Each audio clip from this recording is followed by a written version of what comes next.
Terima kasih Pak. Mohon izin yang pertama banyak sekali tadi yang menanyakan terkait dengan masalah motif dan kami juga tentunya ingin menyampaikan perkembangan terkait dengan motif dan ini tadi juga sudah ditanyakan oleh Pak Suding bahwa terkait dengan adanya beberapa peristiwa. Namun demikian tadi kita sampaikan bahwa memang ada satu pemeriksaan yang memang kita tunggu untuk memastikan motif khususnya pemeriksaan terhadap Ibu PC besok, sehingga saat ini kami sampaikan bahwa motif ini dipicu adanya laporan dari Ibu PC terkait dengan masalah-masalah yang terkait dengan masalah kesusilaan. Jadi mungkin ini juga untuk menjawab bahwa isunya antara pelecehan ataupun perselingkuhan ini sedang kami dalami. Jadi tidak ada isu di luar itu dan ini tentunya akan kami pastikan besok setelah pemeriksaan terakhir. Jadi ini juga mungkin bisa mendapatkan gambaran secara lebih jelas bahwa Saudara Ferdi Sambo terpicu amarah dan emosinya pada saat Saudara PC atau Saudari PC melaporkan terkait dengan adanya peristiwa yang terkait dengan masalah kesusilaan yang terjadi di Magelang. Jadi mungkin itu sementara yang bisa saya sampaikan. Kemudian yang kedua, Pak, terkait dengan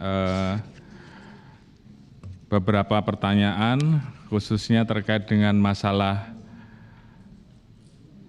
cacat, Pak, yang tadi kemudian memunculkan bahwa apakah betul Kaisar Sambo dan gengnya terkait dengan masalah konsorsium, demikian juga dengan cat yang lain. Jadi saat ini kami sedang melakukan pendalaman, Pak. Jadi Propam saya minta untuk melakukan pendalaman. Namun di sisi lain, saya tegaskan bahwa terkait dengan masalah judi, ini sebenarnya pengungkapannya 1 tahun ini dari Januari sampai Agustus itu kita telah mengungkap kurang lebih 641 judi online dan 1.408 perkara judi konvensional. Jadi ada kurang lebih 3.296 tersangka. Sementara untuk bulan Agustus ini 286 perkara judi online dan 453 perkara judi konvensional dengan tersangka 1.298 tersangka. Namun karena memang kemudian ini menjadi perhatian nasional, saya sudah perintahkan kepada seluruh pimpinan wilayah, Kapolres, Kapolda, Direktur, bahkan pejabat Mabes, saya minta tidak ada lagi yang namanya judi, apakah itu judi online, apakah itu judi darat, yang masih nanti kemudian ada kegiatan. Jadi kalau itu nanti saya dapati, pejabatnya pasti saya copot. Dan itu merupakan komitmen saya bahwa di zaman saya judi tidak ada. Dan kemudian kami saat ini sedang melakukan kerjasama dengan PPATK untuk melaksanakan tracing. Dan kalau memang nanti ternyata pelakunya kabur, kita telah mengeluarkan red notice terhadap beberapa orang dan juga akan kita keluarkan cekal. Dan kita akan terapkan TPPU. Jadi itu sebagai komitmen kami bahwa terkait dengan masalah perjudian, kami tidak ada toleransi.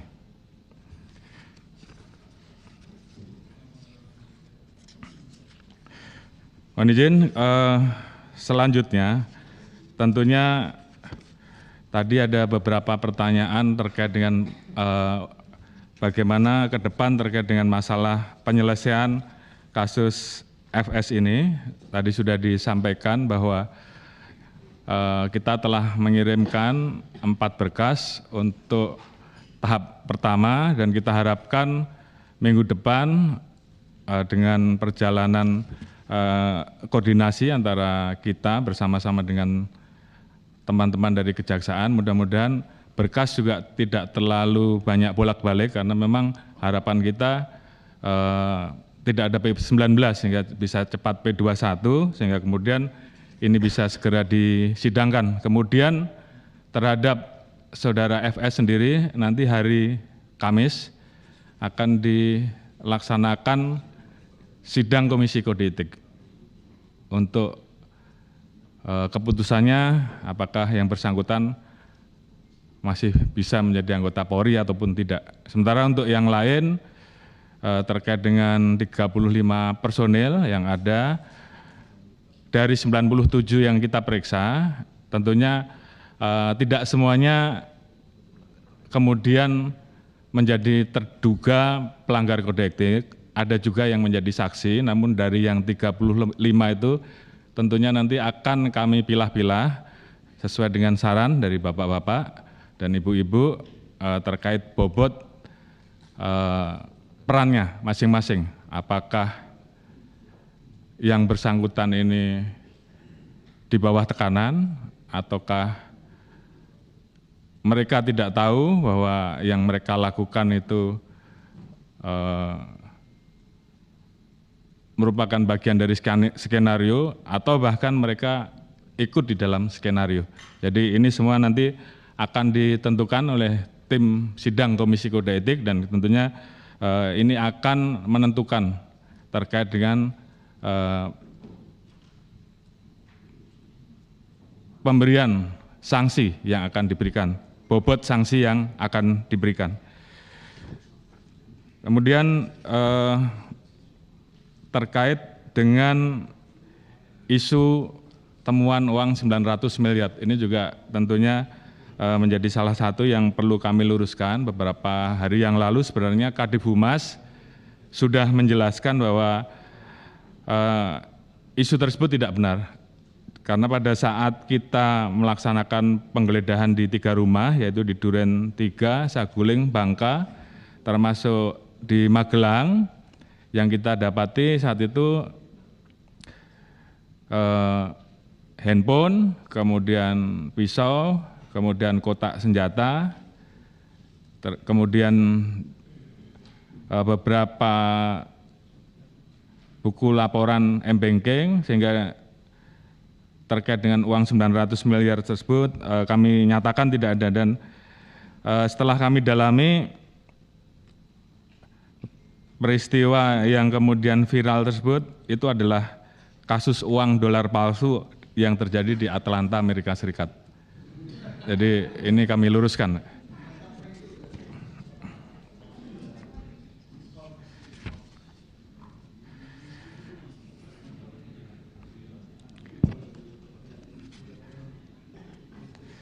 Kemudian beberapa pertanyaan terkait dengan KM 50, ini juga saat ini sudah berproses di pengadilan, memang sudah ada keputusan dan kita lihat juga jaksa saat ini sedang mengajukan banding terhadap kasus tersebut, sehingga tentunya kami juga menunggu. Namun demikian, apabila ada novum baru tentunya kami juga akan memproses. Namun tentunya kami akan terus mengikuti perkembangan penanganan kasus yang ada karena saat ini akan masuk kepada tahapan kasasi. Jadi kami menunggu itu. Kemudian terkait dengan perbaikan Polri ke depan. Jadi ini memang menjadi atensi dan perhatian kami menyadari dan kami mohon maaf bahwa peristiwa yang terjadi ini tentunya sangat mencederai rasa keadilan publik dan butuh waktu untuk kemudian kami membuat terang peristiwa yang terjadi. Namun demikian, alhamdulillah atas dukungan dari seluruh pihak, dari pimpinan komisi, seluruh komisi 3, masyarakat, dan juga seluruh elemen, dan juga menindaklanjuti apa yang menjadi perintah Bapak Presiden bahwa kami betul-betul akan memproses kasus ini secara transparan, kemudian terbuka, tidak ada yang ditutup-tutupi, Dan ini kita buktikan bagaimana kita melibatkan Kompolnas dan Komnas HAM sehingga semuanya bisa bekerja. Kemudian adanya permintaan-permintaan terkait dengan ekshumasi kita juga layani, dan ini tentunya merupakan bagian dari bentuk keterbukaan kami untuk betul-betul bisa mengungkap kasus. Dan sampai saat ini tadi sudah kami laporkan bahwa 4 berkas sudah masuk. Ibu Putri nanti akan diperiksa di hari Kamis atau Jumat sebagai tersangka. Kemudian ada 6 yang ditetapkan dalam kategori pelanggaran obstruction of justice, yang tentunya ini juga segera kita berkas, dan 35 orang yang saat ini sudah diperiksa dan ditemukan terduga melakukan pelanggaran kode etik. Tadi disampaikan bahwa dari proses yang ada kemungkinan masih bisa bertambah. Namun demikian kami pastikan bahwa kami dalam posisi yang betul-betul akan memproses semuanya sesuai dengan fakta yang kita temukan, dan ini merupakan bukti bahwa kami tidak pandang bulu dalam memproses kasus ini. Kemudian terkait dengan hal-hal yang saat ini mungkin menjadi keresahan masyarakat dan menjadi catatan-catatan yang diberikan kepada kami, tentunya ini juga menjadi komitmen kami untuk segera melakukan perbaikan-perbaikan.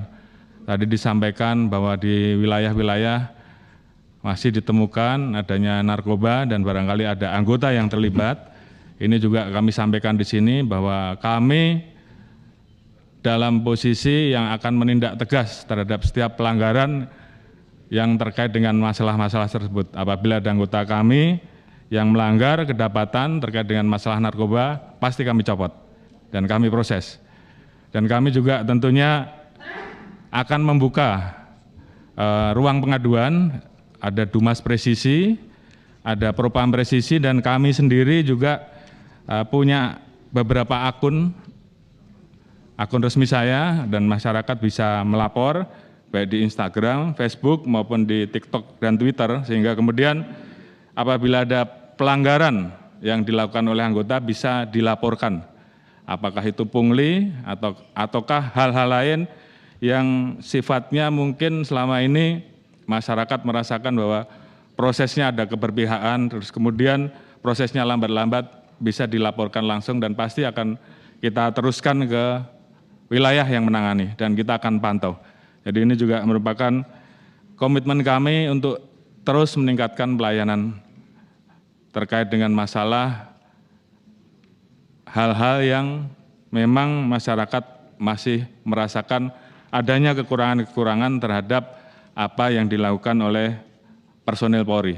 Jadi program-program yang terkait dengan bagaimana menghindarkan pungli ini juga tentunya menjadi perhatian kami. Oleh karena itu beberapa waktu yang lalu kami kembangkan ETLE, maksudnya adalah supaya tidak terjadi atau mengurangi penyalahgunaan wewenang. Namun demikian kalau masih ada dan itu terjadi di lapangan, silahkan masyarakat untuk bisa langsung lapor terhadap akun-akun yang sudah kita siapkan baik dari Propam, Dumas maupun akun-akun milik kami. Jadi silahkan saja dilapor dan kami pasti akan langsung memproses.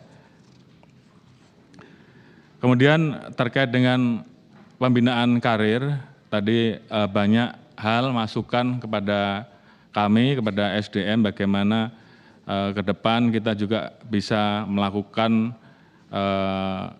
peningkatan-peningkatan, memperkuat merit system. Saya kira ini juga sudah kita mulai dari proses rekrutmen, Pak ASSDM dan tim, saya kira sudah berusaha untuk melakukan penerapan prinsip bersih, transparan.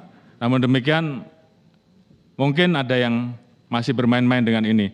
Dan ini pun juga tentunya menjadi perhatian kami. Kalau memang ada yang melakukan hal-hal seperti itu, mohon untuk bisa dilaporkan. Dan pasti juga kami proses. Dan terhadap hal-hal seperti itu, kami juga tidak ada toleransi. Karena kami ingin Polri ke depan bisa menjadi lebih baik. Mulai dari rekrutmen awal, tidak ada. Kami sudah katakan bahwa tidak pernah ada transaksi, jadi kalau ada bunyi-bunyi transaksi, kemudian ada anggota yang kemudian menawarkan kepada masyarakat, tolong dilaporkan pada kami. Kami pasti akan proses dan kami akan copot mereka.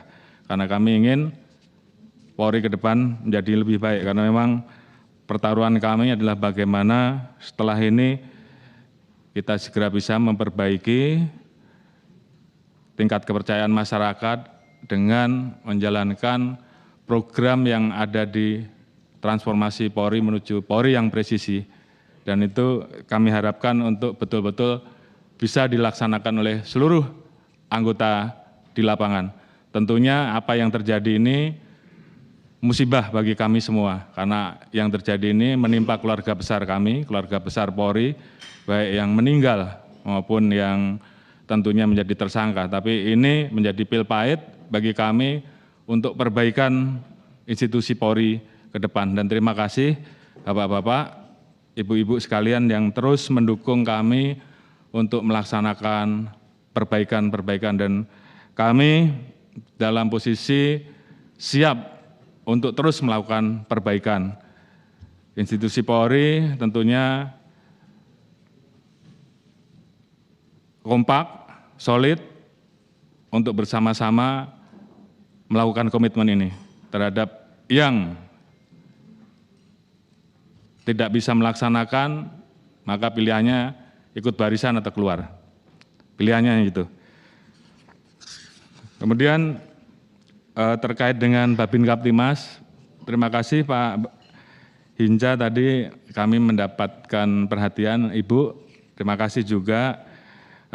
Mudah-mudahan ini bisa menjadi role model, walaupun kami memang ingin bahwa ke depan pendekatan kami adalah pendekatan untuk memperkuat Harkamtibmas, di mana pola-pola pendekatan, pola-pola soft approach itu menjadi salah satu yang kami prioritaskan. Walaupun tentunya penegakan hukum tetap harus kita lakukan, khususnya terhadap kejahatan-kejahatan yang meresahkan masyarakat, kejahatan-kejahatan yang mengakibatkan kerugian bagi masyarakat banyak, itu tentunya menjadi perhatian kami. Beberapa waktu yang lalu kami sering ditanyakan terkait dengan masalah investasi bodong, dan tentunya beberapa sudah kita ungkap terhadap hal seperti ini. Tentunya apabila ada hambatan-hambatan atau kendala, tentunya ini akan terus kita perbaiki. Namun kami tetap komit untuk menyelesaikan hal-hal yang terkait dengan penanganan-penanganan kasus-kasus yang menjadi atensi masyarakat, yang mencederai rasa keadilan masyarakat. Kemudian terkait dengan pola hedonis, terima kasih Pak, bahwa kami mendapatkan masukan, dan ini sebenarnya kami juga sudah mengeluarkan Perkap dan juga STR dari Propam terkait dengan masalah hedonis ini. Dan saya kira terhadap hal yang seperti ini, tolong Pak kami diinfokan, karena memang ini sudah diatur bahwa kalau pola-pola ini masih dilakukan, kita sudah punya aturannya dan mereka bisa kita proses di dalam peraturan kami terkait dengan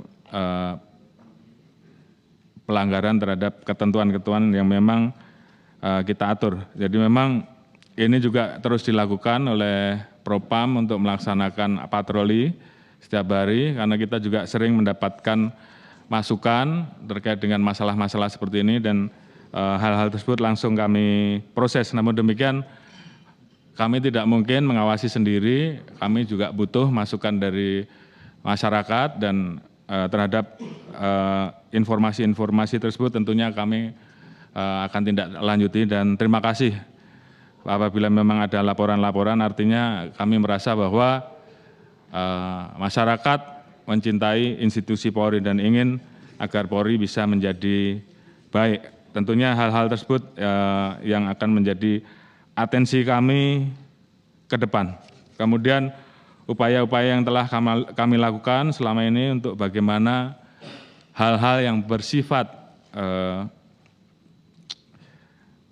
transformasi kultural ini juga menjadi perhatian kami dan ini sudah kami tekankan kepada seluruh jajaran bagaimana seorang pemimpin harus betul-betul bisa menjadi teladan. Seorang pemimpin harus bisa melayani. Pemimpin harus memperhatikan anak buahnya, mau mengingatkan anak buahnya, termasuk tentunya kewajiban kita untuk mengingatkan diri kita sendiri. Sehingga dengan saling mengingatkan, harapan kita sama-sama bisa menjaga agar tidak terjadi perbuatan-perbuatan yang sifatnya menyimpang. Jadi hal-hal tersebut tentunya menjadi hal-hal yang terus kita tanamkan, 3 kompetensi, leadership, kompetensi teknis, dan kompetensi etika, tentunya menjadi salah satu yang terus kita kembangkan, mulai dari pendidikan yang terendah, pendidikan pembentukan, pendidikan pengembangan, sampai pendidikan tertinggi. Namun di dalam kesehariannya saya minta seluruh jajaran melaksanakan ini. Jadi ini tentunya menjadi komitmen kami dan mudah-mudahan ini bukan hanya pencitraan tetapi betul-betul bisa kami laksanakan. Kami menyadari bahwa banyak anggota yang tentunya melakukan pelanggaran, apalagi di peristiwa ini yang tentunya ini membuat anggota-anggota kami di lapangan tentunya menjadi galau. Namun kami yakin bahwa masih banyak anggota kami yang mampu untuk berbuat baik dan tentunya kami dorong kepada seluruh anggota di lapangan, bagi kalian yang sudah berbuat baik terus bersemangat karena institusi Polri ini sampai kapanpun harus kita jaga. Kemudian tentunya terkait dengan upaya-upaya kami untuk terus memperbaiki, sebenarnya di dalam perpol kami itu kita juga melakukan perubahan-perubahan untuk bisa mengikuti apa yang menjadi keinginan masyarakat. Sebagai contoh, beberapa waktu yang lalu terkait dengan kasus Brotoseno yang muncul, kami kemudian mencoba merubah perpol sehingga kita bisa melakukan peninjauan kembali terhadap peristiwa-peristiwa yang mencederai rasa keadilan masyarakat, sehingga kemudian kasus Brotoseno bisa kita sidangkan kembali dan saat ini sudah kita laksanakan PTDH. Jadi hal-hal tersebut tentunya menjadi beberapa langkah dan upaya kami untuk terus melakukan perbaikan terhadap institusi Polri. Mungkin beberapa hal tersebut Bapak, mungkin kalau masih ada yang kami belum jawab, barangkali nanti bisa ditanyakan. Namun demikian, terima kasih atas dukungan, khususnya dari Komisi 3 yang telah menjaga, mensupport kami, mengingatkan kami, dan juga mendukung kami. Dan ini bagi kami menjadi energi untuk semangat baru kami menghadapi situasi yang ada supaya kami bisa segera memperbaiki apa yang menjadi kewajiban kami. Citra Polri, marwah Polri harus kami jaga dan harapan kami semakin ke depan kita bisa memberikan pelayanan yang lebih baik, kita bisa menjadi polisi yang tegas, humanis, dan harapan kami dengan demikian kami bisa dekat dan dicintai masyarakat. Mungkin itu Pak yang bisa kami sampaikan. Terima kasih. Wassalamualaikum warahmatullahi wabarakatuh.